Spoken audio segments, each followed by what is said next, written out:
ibigwi byanjye TV. Ufite ubumenyi cyangwa ibikorwa ushaka gusangiza abandi, watuvugisha kuri nimero ureba kuri screen yawe. Hello, muraho neza nshuti bakunze ibigwi byanjye TV. Tubahaye ikaze mu kiganiro cy'uyu munsi. Turashimira mwe mwakoze subscribe, inama zanyu, ibitekerezo byanyu, like, comment, byose ni ingenzi kuri twebwe. Tubanje kubiseguraho kuko twari tumaze igihe tutaploadinga video, akanya kaba kabaye gake, ariko ubu noneho turi kumwe. Nkuko mubibona rero kuri kamera zacu, dufite umubyeyi n'umumama n'inararibonye ku bintu bigendanye n'ubuzima. Afite byinshi agiye kujya tubwira, tugiye kujya tubana nawe kenshi cyane mu biganiro byacu. Afite byinshi aduhishiye. Reka dutangire tumuha ikaze. Mama, tuguhaye ikaze. Mwitwa bande? Nitwa Uwasena, ndi umuforomo. Ni umuforomo se, umuforomo se niyo njya numva ni umubyaza, ni dusobanurire umuforomo n'umubyaza baratandukanye. Umubyaza ni umuntu ukorana n'ababyeyi, nibyo arebana nabyo gusa, ariko umuforomo akora byose muri rusange.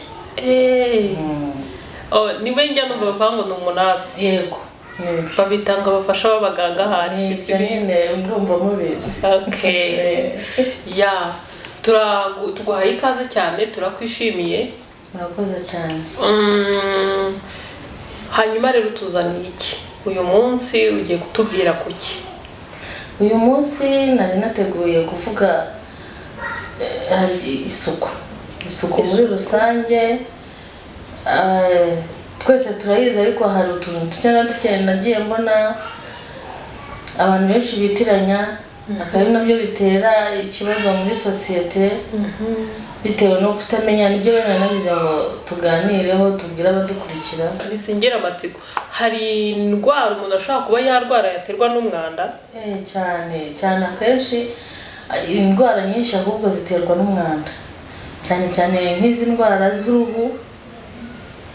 Hari indwara z'ibibyimba, yego, nk'ibibyimba ku ndwara. Umuntu ashobora kurwara ikibyimba cyatewe n'umwanda.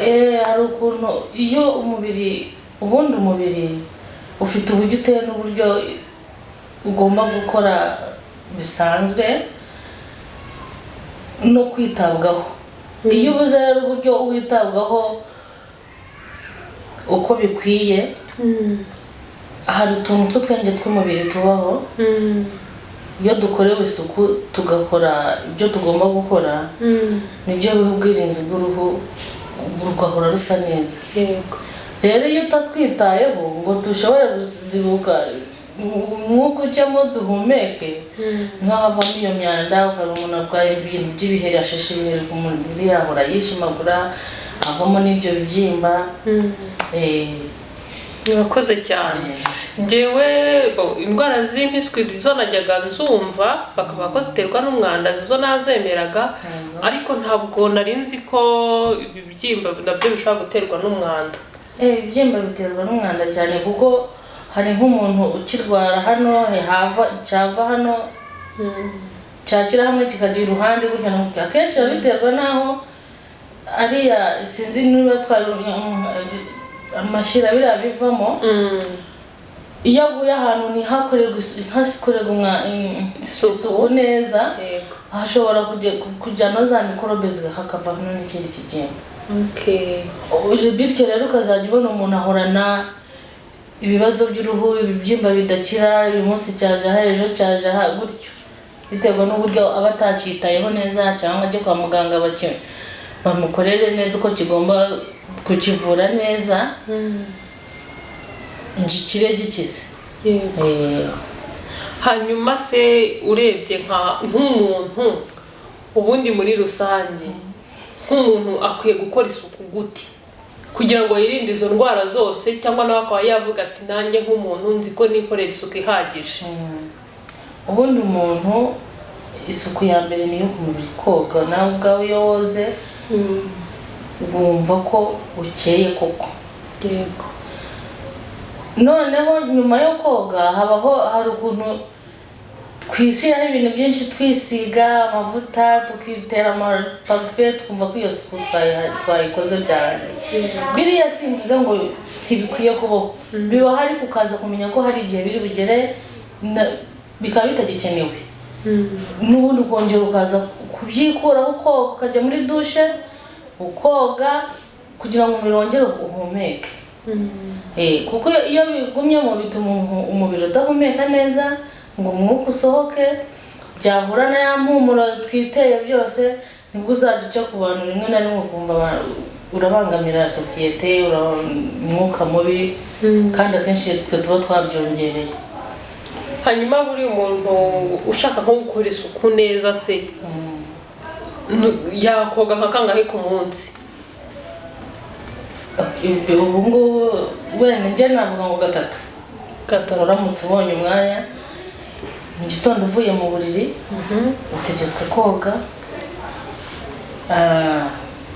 ubonye umwanya na saa sita wenda bitewe n'ibyo uba wabizi, ibyo waba wakoze kuva mu gitondo kugera wakoga, ariko bidakunze nibura nimugoroba ugiye gusubira mu buriri wakongera koga.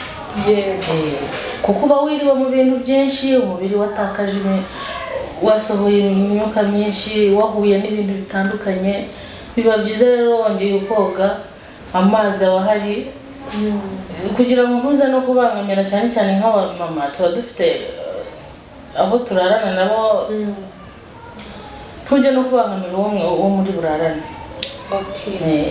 Hanyuma ubwo se nk'umumama se niyo wajya yoga kabiri ku munsi, cyangwa n'abantu bose, n'umugabo cyangwa umusore n'umwana? Ubwo mvuza mama ko ndi we, cyangwa ndi kuvugana n'umumama. Hari n'umugabo aba yiriwe muri ibyo, kandi burya yanakoze n'ibintu by'ingufu no kurusha ibyabo. N'umugabo wategetswe koga. Burya umuntu ibyo yiriwemo, iyo uje mu rugo uba ugomba kumenya ko uje mu rugo, birangire ejo uzatangirane n'umunsi mushya. Hanyuma se koga hari ukuntu bajya, iyo uvuze ku isuku usanga nk'abadamu, hariho nk'abadamu tuba dusutse, abantu bisukisha, isuku yawe yo buri gukaraba umutwe, ubuse umuntu yabimanaginga ati? Buriya abadamu rero uretse n'ibisuku uvuze, abadamu dukenera n'isuku y'umwihariko bitewe n'uburyo duteyemo bitandukanye n'abagabo. Abadamu natwe ubwacu ibyo twishyiraho nyuma ni byinshi, bishobora kuba byakongera umwanda. Tubyishyiraho ari byiza ari kugira ngo twongere ubwiza, ariko bitugumye bikatumaraho umwanda, byatera umwanda. Nk'ibyo bisuko wa mugani, hari amavuta menshi tuba twasutsemo, twakoze iki, twarangiza cyane nkanjye nk'ubu ukuntu nambaye urabibona bitewe n'imyemerere yanjye, mba niriwe mfutse, wa mwuka wagumyemo n'ibyo wenda nashyizemo, birasaba nka nimugoroba wenda biterwa n'ikintu mfite ku mutwe. Wenda njyewe nk'urugero rwanjye sinjya ntunga ibisuko biriya bisanzwe byo mu menshi n'iki bitajya bisaba mu mazi. Njyewe noga mu mutwe igihe cyose, nkoga nkanumutsamo, nkumva ko hagize hahumetse. Si naho gusa rero, n'umubiri ukoga ukumva ko uhumetse, ukumva ko nta hantu nawe ubwawe, burya iyo ufite n'umwanda, iyo ufite ikintu kikubangamiye nawe ubwawe uriyumva. Abamama cyane cyane tujye tugerageza ntitube intandaro yo kuba umuntu yavuga ngo ni wowe mpamvu. Hanyuma se rega kuvuga ngo abamama usanga kenshi akazi kaba karabaye kenshi, akabategetswe kujya mu kazi cyangwa kujya guhiga ubuzima, hanyuma akagira n'abana, akagira n'urugo. Kuko wenda nubwo twibanze ku mubiri, ariko no mu nzu hari uburyo hagomba kuba naho haprotokoye hasa neza. Abamama rero ugasanga hari nk'ikintu kimwe yibanzeho, ikindi arakibagirwa. Ni nk'ihe nama waha umumama ku buryo byibura avuga ati nzajya ngerageza byibura ibi mbyibandeho uko n'abananiwe kose ariko menye ngo nkore gute kugira ngo menye ngo umwana wanjye yakarabye, nkore gute kugira ngo mbone iyo nzu yanjye isa neza. Kubihuza tubwira uburyo umuntu yabihuza. Ubundi umumama nk'uko ubivuze, ubundi mama mbere niwe mbese sina mbere n'ubu nta cyabihinduye. Urugo rwose ni nkaho uba uri manager warwo. Kuvuga iyo mvuze ngo uri manager w'urugo ni ibirimo abarimo byose bigomba kugira umurongo rero kandi uturutse kuri wowe. Ni ukuvuga ngo ujera igihe cyawe ukavuga uti mu gitondo wenda saa 2 ngomba kuba nagiye nasohotse muri uru rugo. Ibyo byose ufata amasaha y'imbere yawe yose ukabicamo byose, ukamenya ngo abana babyutse, ukamenya ngo abajya ku ishuri bagiye kandi bagiye basa gute, kuko buryo umwana uko uhuye nawe mu nzira uko ku ishuri bamubonye bibaha kumenya waba uko hameze no kumenya umubyeyi uko ateye. Ntube wa muntu utagira ibyo yitaho ngo uziruke wiyiteho ugenda gusa utazi ko umwana yasohotse. Umwana iyo agize ku ishuri uko asa n'ibyo yabonye mama wakora nuko yamwitayeho nuko yakoze, burya ni nako nawe akura. Uyu munsi nubimukorera uyu munsi umwereka ibyo agomba gukora, nawe ejo azabyuka amenye ngo ngomba kubyuka ngakurikirana ibintu gutya kugira ngo ngeze kuri ya saa yo kujya ku ishuri. Noneho nimugoroba wataha ugataha uzi ko hari ibyo ugomba kwerekera umwana ku buryo mu gitondo nawe muri bufatanye. Niba ari izo nkweto akamenya kuba yazihanagura, cyangwa dufite n'abakozi mu rugo n'abatabafite dufite abavandimwe. Mbese ukamenya ngo umurongo wose uriho ni wowe wawutanze. Ntabwo bivuze ngo wowe ubyivugutamo bitewe n'ibyo uri bujyamo, ariko utanga umurongo ku bantu bari mu rugo. Mbese muri make nko ku mumama udukurikiye, ikintu cya mbere cy'ibanze agomba nawe gufata urugo rw'akaruha umurongo, kandi umurongo ngenderwaho ntarengwa, bakamenya bati nuko bigenda. Ku buryo na wa mwana azakuraza ati nuko mama yantoje nuko yabigenzaga. Na wa mukozi azavuga ati mabuja arashaka ko bigenda gutya. Ariko yitabihaye umurongo nka nyir'urugo nibwo uzabyuka ugasanga igikombe, urukweto, umwana ntiwamenya kubisobanura nawe ubwawe. Byose biri muri salo. Ntumenye ngo aha ni mu gikoni cyangwa aha ni muri salo.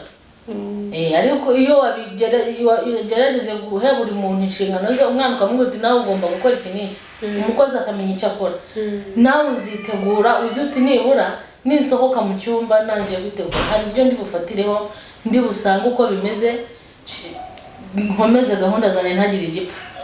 Nimugoroba utashye ubuzi ibyo uko wabipanze nibirabura bikozwe nibyo muri bubyukiremo.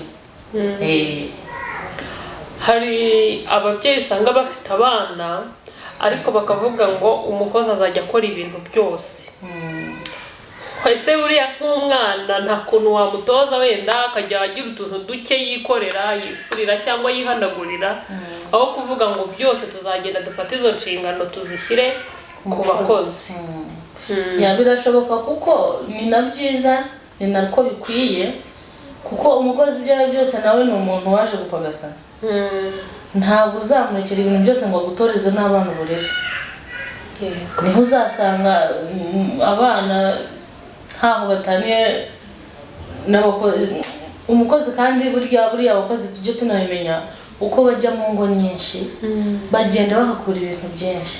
Nawe ibyo rero waba utabifatiye hagati nibyo azagashira mu bana bawe. Uko baganira hanze niko aza nawe, ibyo mvuga birumvikana ku bantu batunze abakozi. Ubwo rero birirwana n'abana ariko umwana nawe akabaza ko agomba kugira icyo yimarira, nkuko guhanagura urukweto ukajya wigisha umwana uko guhanagura urukweto. Ntabwo umukozi azabona umwanya wo kujya kwigisha umwana wawe uko yiborosa. Ntabwo azabona umwanya wo kuva mu gikoni ngo aze kumwigisha uko bisiga.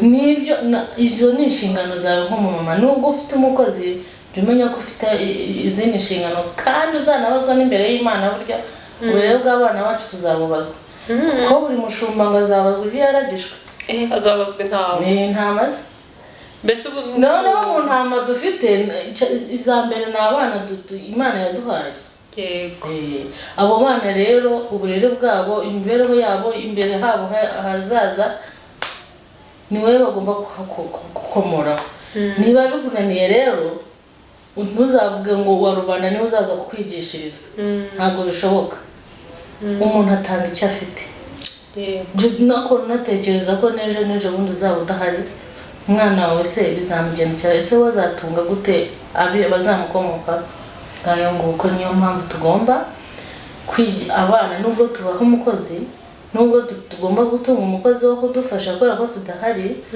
ariko n'abana bamenye ngo uwo mukozi ntibazahorana igihe bazaba ari bonyine ese bizagenda gute mu gihe mama adahari n'umukozi adahari azashobora umwana mukuru kwita kuri barumuna be ni nk'ibyo rero okay none urabona nka ukomeje ku kantu ko kwiborosa hari abantu bajya barwara amenyo cyane ngene nko ku bantu bo mu cyaro ugasanga umuntu aranywa itabi umubwira ikintu cyo kwiborosa ukabona ntago bikozwe ese koko kuba umuntu yakwiborosa kenshi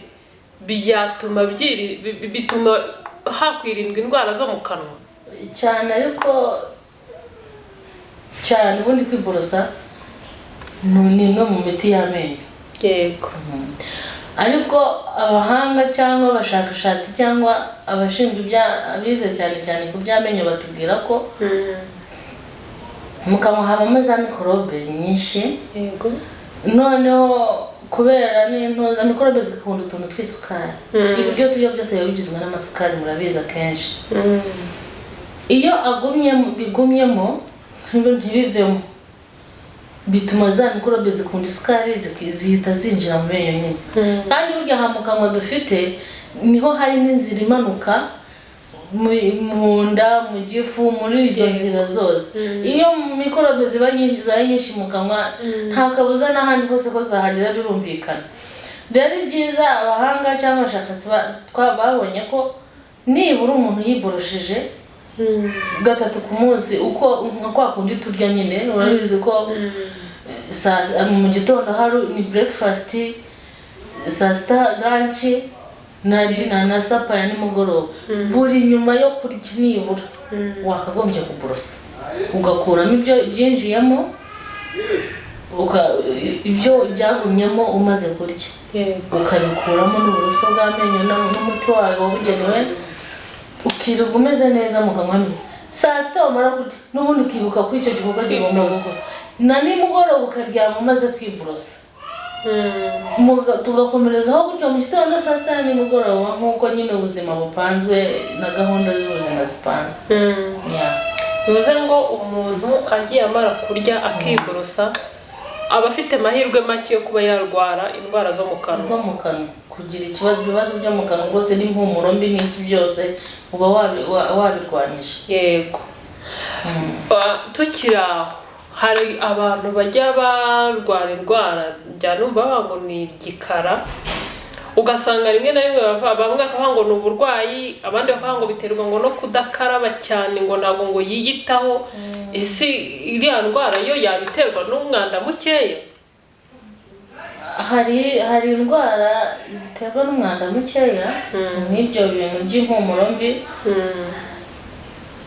ariko hari n'indwara y'uruhu yabitera kuko hari nk'umuntu ushobora koga rwose mugahora avuye muri dushe ariko ukabura aho ushira amazuru muhuriye nko muri koridoro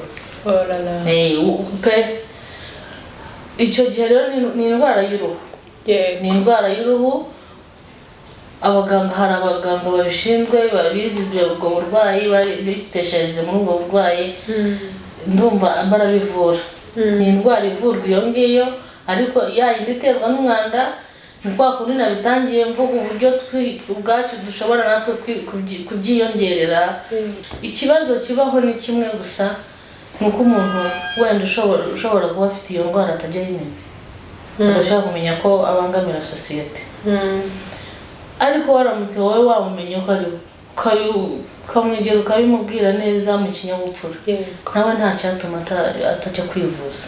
Yego. Okay. Muga uri naribonye rero ufite ubumenyi bwinshi ku kigendanye n'ubuzima ndetse n'isuku. Tubwire utuntu n'utundi tugendanye n'isuku twagira icyo tumarira sosiyete. Nari natangiye mvuga ku isuku nyine ku indwara z'uruhu cyane. Hari akantu rero nagira ngo nsangize abantu kariya kuko bijya bibaho bikaba nk'icyorezo ikintu kijyanye n'indwara y'ubuheri shishikara ku ruhu. Yego. Iriya ndwara ishobora kuzanwa n'umuntu umwe n'umwana umwe muri famiye yikuye ahandi hantu mu mikino yararimo yagera mu rugo kwa kundi umuntu atabisobanukirwa umubyeyi adasobanukirwa ibyo ari byo cyangwa kwa kundi natwe nta mwanya tukigira kiba mu rugo ukabona umukozi amukuyemo imyenda aramwogeje ya myenda yihuje n'iyindi gutyo. Ariko ntabwo biba bikwiye iyo myenda ihuye n'indi bituma mu rugo hose bayandura rugafatwa. Ubwo rugo rwafashwe n'ubundi niba abana bazajya mu baturanyi nabo bakabakongeza ugasanga igihugu cyose cyashize itangazo ko hateye icyorezo cya shishikara byaraturutse ku muntu. Niyo mpamvu rero nagira ngo mvuge ku kantu kamwe uburyo wakamanegera ukibona umwana wawe yishimagura ntabwo byihishira iyo umwana yagize cya kibazo. Ni ukoga akoga amazi meza ashyushye. Yego. Warangiza ya myenda wamukuyemo ntuyivange n'indi ukayishyira ukwayo nayo ukayitekera amazi wamara kuyoza neza n'isabune ukayanika ku zuba yakuma. Biba byiza uyiteye n'ipasi kugira ngo uwo mwana azayisubiremo. Ndumva rero ari ako ngako umuntu yasorezaho wenda ubutaha tuzongera turebe ku tundi tuntu. Okay, urakoze cyane ku nama n'impuguro duhaye. Uyu ni umutumirwa twari dufite uyu munsi ariko n'ubundi tugiye kujya tubana mu biganiro byinshi bitandukanye bigendanye n'ubuzima kuko mwumvishe ko yatubwiye ko ni umuforomo afite byinshi byo kubwira abakunzi bacu. Murakoze cyane rero mugire umunsi mwiza. Ibigwi byanjye TV. Ufite ubumenyi cyangwa ibikorwa ushaka gusangiza abandi watuvugisha kuri nimero ureba kuri screen yawe.